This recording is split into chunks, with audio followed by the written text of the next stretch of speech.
What was the biggest plot twist of your life? For 3 years, I was convinced my husband, David, was a high-level secret agent.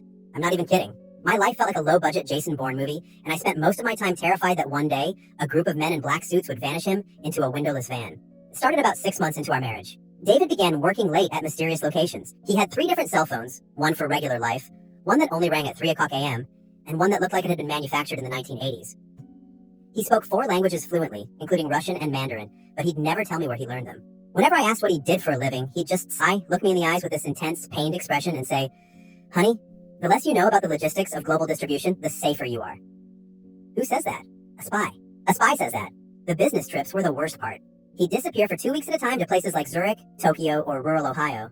He'd come back exhausted, sometimes with strange bruises or smelling like industrial-grade cleaning supplies. I started keeping a spy journal. I tracked his movements. I found a hidden compartment in his suitcase that contained 6 different passports. 6! All with his face, but with names like Hans Muller and Sato Tanaka. I was spiraling. I was convinced he was either an international assassin, or he was leading a double life with a secret family in every hemisphere.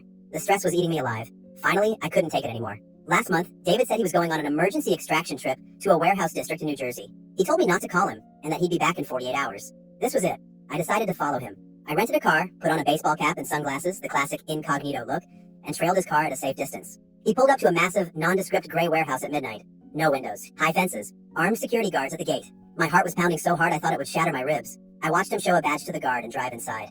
I parked around the corner, climbed a fence like a clumsy ninja, and found a small vent I could peer through. I expected to see a room full of monitors, weapons, or maybe a captured villain. I was ready to see my husband in a tactical vest holding a silenced pistol. The plot twist hit me like a freight train. Inside the warehouse, under bright neon lights, was an obstacle course. But it wasn't a training ground for soldiers. It was filled with giant, plush obstacles, trampolines, and buckets of confetti. And there was my husband, David. He wasn't wearing a suit. He was wearing a giant, lime green, googly-eyed dinosaur costume. He was standing in a circle with 10 other people dressed as various animals. A depressed-looking penguin, a hyperactive squirrel, and a very buff hamster. A guy with a clipboard yelled, "All right, Team Dino!" from the top. "We need more razzle-dazzle on the tailspin or the kids at the Tokyo Expo are going to eat us alive."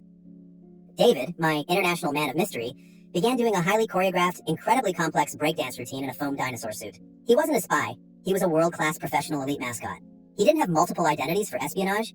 He had them because he was the official mascot for different international sports brands that had strict non-compete clauses. Hans Mueller was the mascot for a German soccer team. Sato Tanaka was a beloved character for a Japanese tech giant. The global distribution he talked about? It was distributing joy. The bruises? He fell off a trampoline trying to do a backflip in a 40-pound suit. I waited for him in the parking lot. When he walked out, carrying his dinosaur head under his arm, he saw me and froze. He looked more terrified in that moment than any secret agent should ever look. "I can explain," he whispered. "You're a dinosaur, David," I said. "You're a lime green dinosaur named Giggles?" He hung his head in shame. "I was too embarrassed to tell you. You're a high-powered lawyer. I thought